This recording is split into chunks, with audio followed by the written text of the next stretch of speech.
Young from the podcast Thrive Not Survive After Child Abuse with another episode. Today is episode number 60. I don't know. I think every time when I hear those round numbers, I need to say something special because it's some sort of a celebration. Um, well, so far it is a little bit for me, to be honest. I mean, it is. It's after all my in all these years, it's my first daily podcast.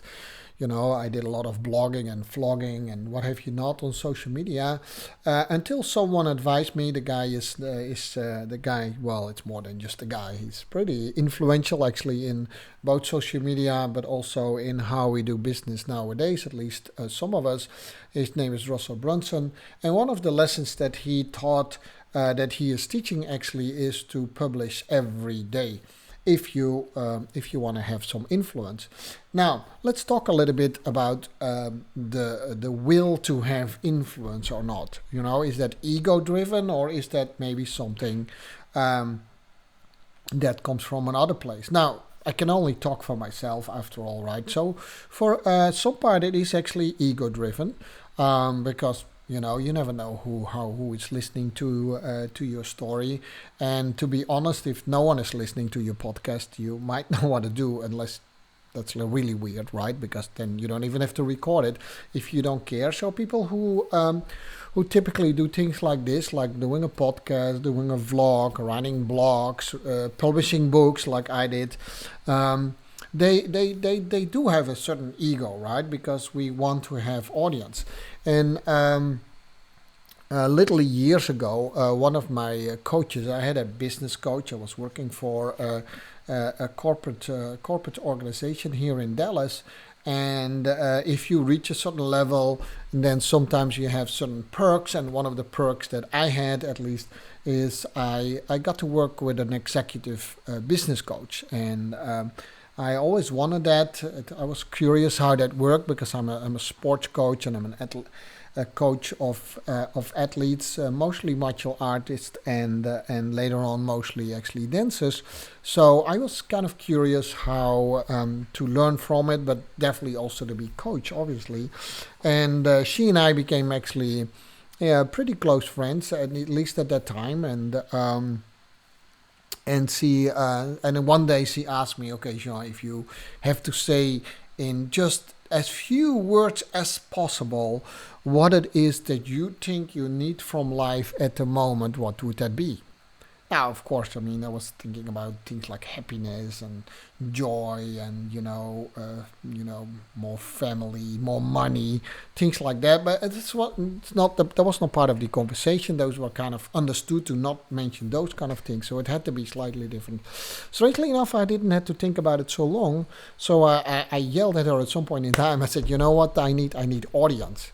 And so I thought that was strange, but if you see most of my tests, you can see that I'm an extrovert. So extroverted people typically like to hang out with people, and not every extrovert is of course the same. But I definitely do like to things in front of an audience. I love to stand on stage and talk and do a presentation. For instance, at that time, that was most of the time.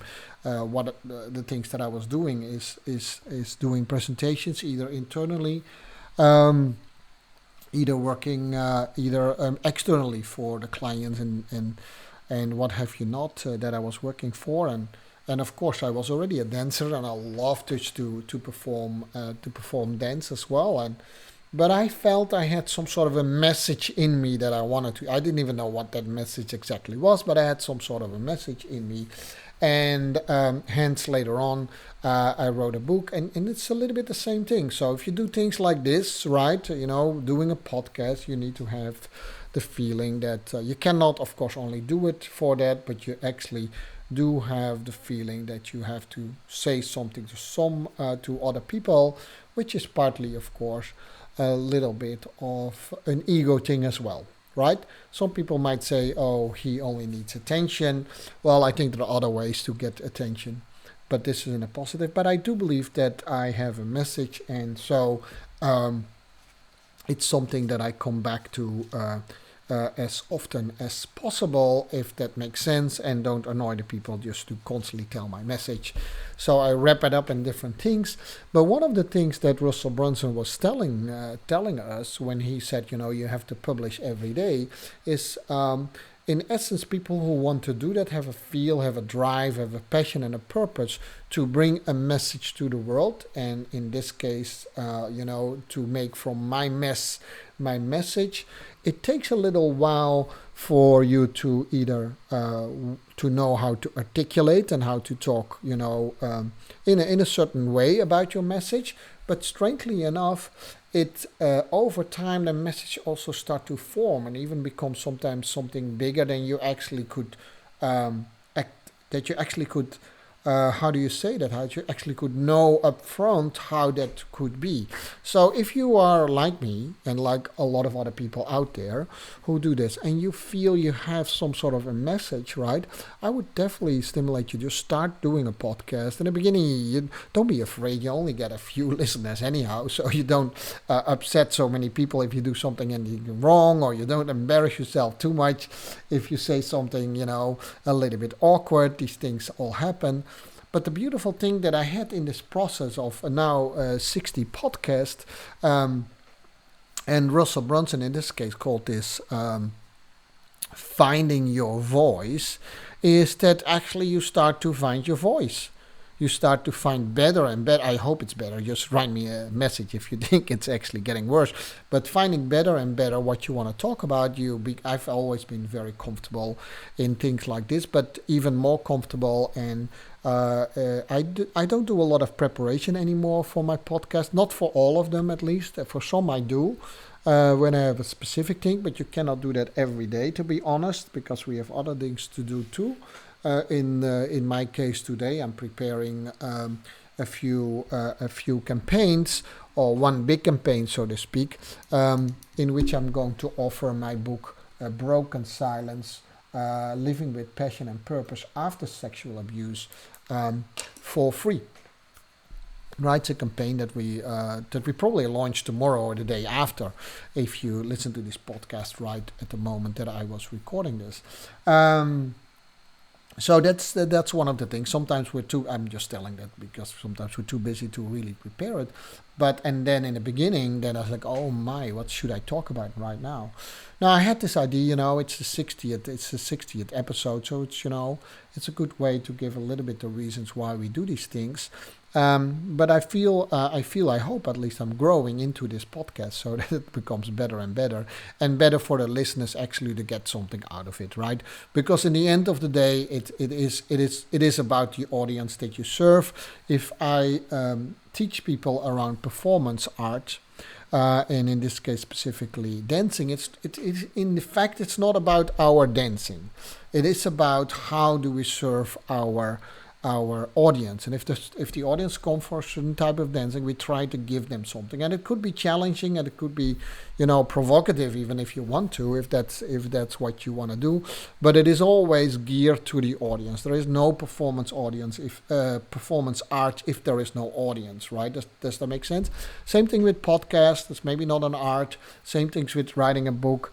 It is about the audience. So it's not that I'm going to write exactly what the audience will hear. Sometimes it is to challenge other people, of course, but it needs to serve a certain purpose. And the more you do this, actually that purpose becomes more and more clear. Now, for me, the goal was always very clear. I want to empower and serve people who have been through child abuse. Show them that there is a thriving life possible, and not just surviving in life. That's the main goal for this podcast. But close followed up by we want to bring the numbers of child abuse down, and in the end, just the numbers of all sexual abuse down in the world. Now that might be possible in my lifetime. But hey, if we don't do an attempt to it, then that would not make a lot of sense for me to not do it then at all, right? There are many things that some people who achieved a lot, and a lot of people said, that doesn't make any sense. But the people who wanted to do it, they wanted to do that attempt. There are world records that people said, that can never be broken.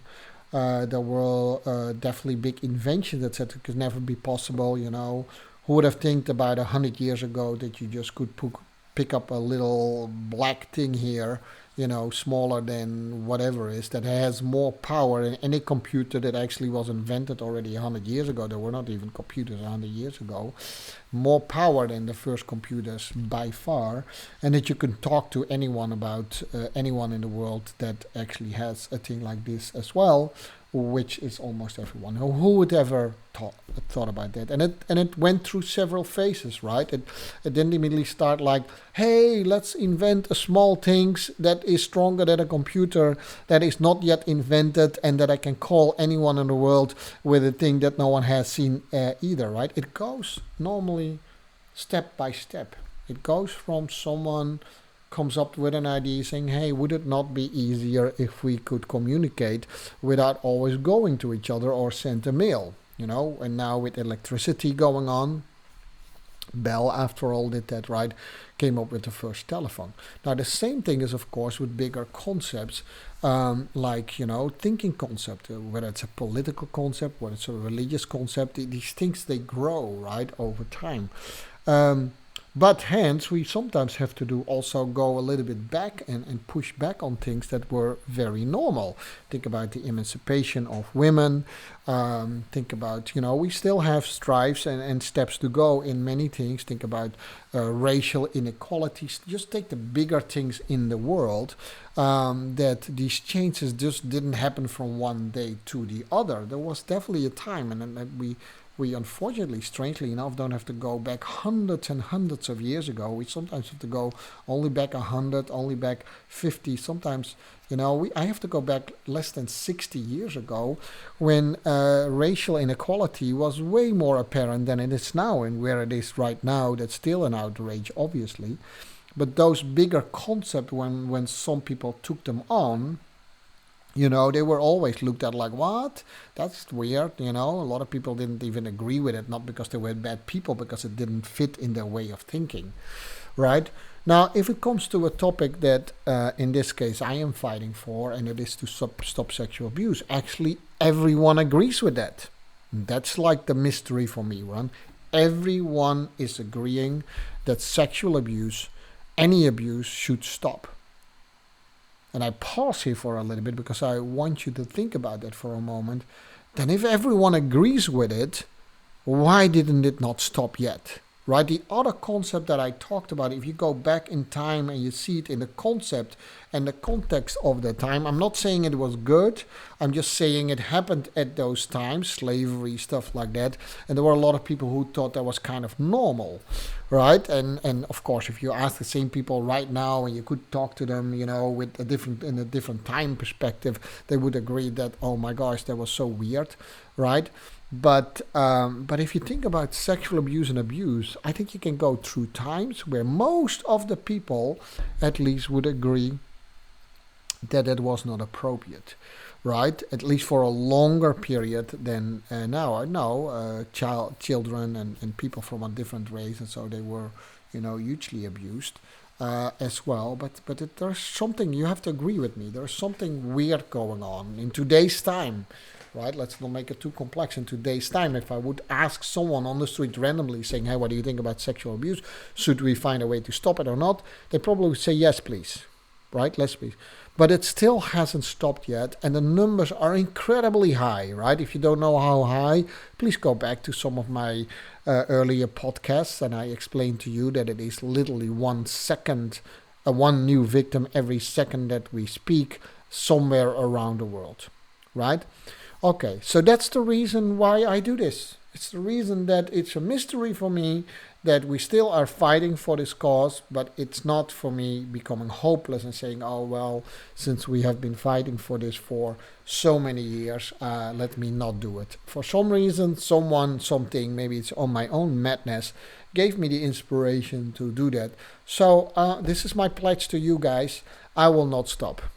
Right, and I probably don't live long enough to see that that it will stop, but I will not stop. And I think the larger platform I can reach, and the larger, the more chances we are, and the more people, of course, around me and beside me and even in front of me who are saying the same things, the more chances that we have that we can for our next generation. Think about it, it's not for me. I've been abused when I was 7 till my 12.